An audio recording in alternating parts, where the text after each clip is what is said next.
Criterion Collection fans, physical media fans, I went over to my shelf and picked out 10 Criterions that I think you're likely to see at even a smaller Barnes & Noble that I think you should pick up if you haven't picked these up already in the half-off sale sometime over this month or so while the half-off sale is happening.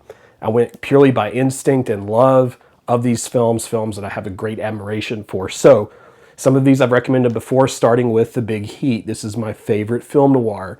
Came out recently, directed by Fritz Lang. Excellent, terrific, awesome, riveting film with Glenn Ford playing this tightly wound homicide detective, as it says, and he's investigating a real deep level of corruption and crime in the city. Some of it's related to the police. He is involved with a really cool bad guy played by Lee Marvin. It is chock full of everything you could love about film noir. You know, shadow, light, composition. It is just a stunning film. And if you think Lee Marvin was scary in The Minute He Shot Liberty Valance, oh, he's even scarier in this. Now, one film I think a lot of folks have slept on over the years because they might think it's a cheesy, silly B movie. It's not. I used to feel that way. It's much better than that. This is called Carnival of Souls. A young woman in a small Kansas town survives an accident in a vehicle, and now she's trying to take this job playing this organ in this really conservative church and area, and she starts seeing these paranormal things, and it kind of drives her to a level of madness. There's a cool carnival, thus Carnival of Souls, and this thing is consistently creepy, and it's a really good kind of piece of a social commentary as well about rights of women, and I think this is one of the most rewatchable in the collection. In fact, I actually think I've seen this as much as anything that I own. So if they have a copy of it, I would definitely pick it up.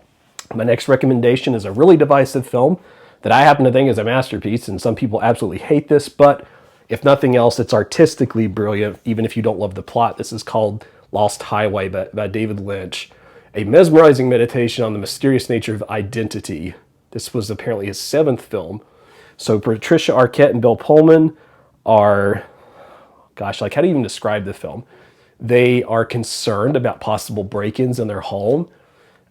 There is, in fact, a lost highway. There is something to do with a video camera tape that they are sometimes receiving. It is really hard to describe the film other than to say that it's very beautiful and cool and touching, and it is dark and definitely one of his more mature movies. But I think if you are able to think in the non-literal abstract world that is David Lynch, you'll really like this for what it is. And some of the scenes in the desert and so forth are just really cool. There's a neat kind of gangster in here who is involved with the plot in some ways. Like I said, it's kind of an impossible movie to describe. But if you like David Lynch, I love Lost Highway. A movie that's not hard to describe because it's a pretty straightforward, awesome film. One of Martin Scorsese's earliest, and one that I definitely recommend you check out in the 4K if you haven't.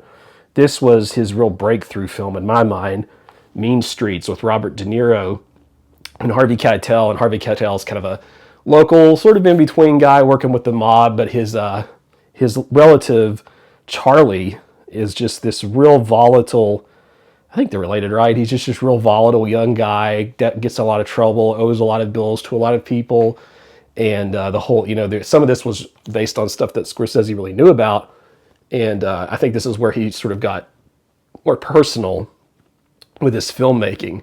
And there's some good history about how John Cassavetes gave him some thoughts that helped lead to this. But it's a really great film. It's a funny film. It has some awesome improv from De Niro. And you definitely, if you haven't seen Mean Streets, like this is one that it rewards rewatches. The first time I watched it, I wasn't like overwhelmed with it. But the more times I've looked at it, I've really enjoyed it. If you want a pure, visually stunning masterpiece with some of the best performances you've ever seen, well, I'm going to give you 2. I didn't mean to pick 2 from the same director, but I did. The first of these is going to be Paris, Texas. So this is Wim Wenders. I believe you can get this in 4K. Based on it's a profoundly moving character study written by Sam Shepard. I didn't remember that until I looked on the back again. But this guy's brother, played by Dean Stockwell, his brother, played by Harry Dean Stanton, has been like lost out somewhere. Like it looks like Big Bend, Texas. Great shots there. And, he has to go find him, bring him back, try to figure out what's wrong with his life, how his family fell apart. And it is just one of the most tragically beautiful films ever made. And it makes great use of all of its environments from Texas to California. It is a stunning, powerful film. And the home video segment in this is one of my favorite ever of any film, and there's a mirror segment with another character that's very famous in this film as well. You can kind of see how Wim Wenders in his his past with photography really shines in that film. And I am going to put another one on this list from the same director, Perfect Days. And this is one of my very favorite films anywhere because Wim Wenders, if you aren't aware, he really, Yasujiro Ozu, who's my favorite director, really inspired him. And there's more history you could read about that. But this is something similar to an Ozu film, as similar as you can get to modern day, about this guy who's just sort of almost like a public servant. He cleans toilets in Tokyo. He lives a simple life. He listens to cassette tapes. And some people even scoff at him a little bit for that. But we find out that there's a profound, deep wisdom behind these choices he makes. And it is a stirring, emotional film. This is one of the best films I think ever made. And I put it on this list too because I think this is one you would be able to find at Barnes & Noble. And it's just so awesome. Like it sounds like, it does not sound as awesome as it is, but it's a really moving, powerful film.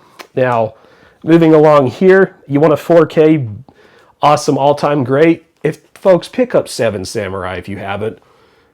This is the Kurosawa kind of like first thing a lot of people will go to, but there's a reason for that. It's a big, sprawling epic. You know, The Magnificent Seven was a remake of this. It features Toshiro Mifune and Takashi Shimura, and it is about these samurai who end up helping these villagers who keep being attacked by bandits over and over again in a 16th century village. And, you know, they're kind of like, it is similar to that film. I think if you like The Magnificent Seven, you're going to love this because those of you who aren't familiar, you know, there's a lot of relationship between Kurosawa and Westerns. And I've talked about that before, but, Yojimbo, right? That influenced the Fistful of Dollars trilogy quite heavily. I've made a video on that. So thinking through films you should grab from famous Japanese directors, definitely The Seven Samurai. A recent masterpiece that I really enjoyed that I think people have slept on a little bit, Vittorio De Sica's Shoe Shine, an international breakthrough for neorealism. These two boys, they're betting, and they set out to raise money to buy a horse by shining shoes, and they end up in this criminal activity, and they end up in jail, and some of their life is young people in jail, as kids in jail, from this hard-boiled child perspective. It feels Scorsese-esque, and it's probably part of why I'm attracted to it, but the stunning cinematography, really good dialogue, well shot. It's just got everything you want in a neorealism movie. And this is one of my favorite examples of neorealism, Italian neorealism, in the collection. And I hope that more people see it. The back says it's one of the defining achievements of post-war Italian filmmaking, and I tend to agree. It's one of my favorite Italian movies called Shoe Shine. Next up is a film that I think is great to show to just about anybody. This is a little bit more accessible than some of the Criterions. It has an awesome plot about two women who have the ride of a lifetime in a car called Thelma and Louise.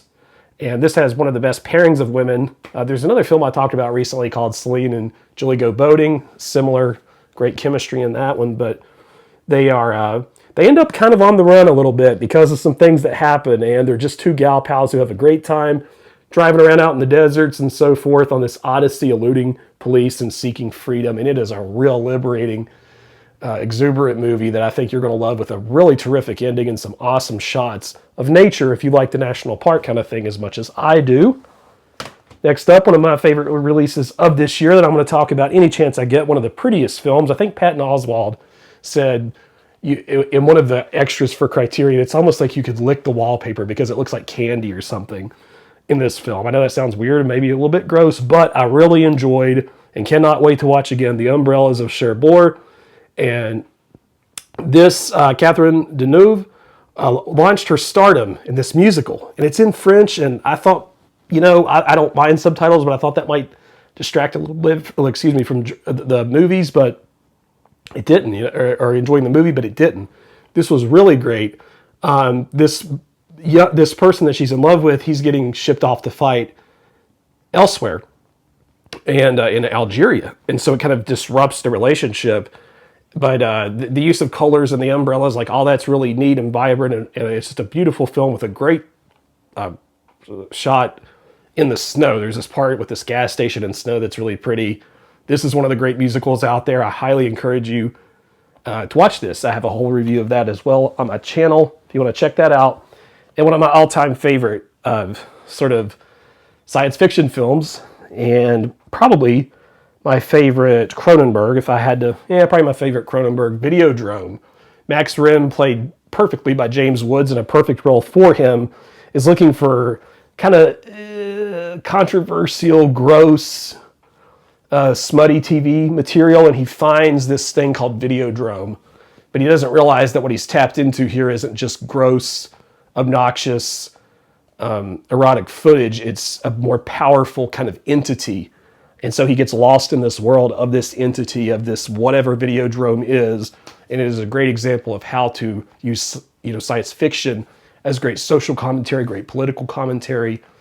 And if you don't mind how ambiguous the film is, which I don't, I think you're going to find it to be a masterpiece of the genre. Now, those are my 10 picks for right now that I just pulled right off my shelf. I'd like to know yours for this Barnes & Noble sale, what you're getting, what you think overall, maybe something you're kind of hesitant on but you want to pick up. Do me a favor, click that like button if you could, and subscribe if you haven't to Cody in the Cinema.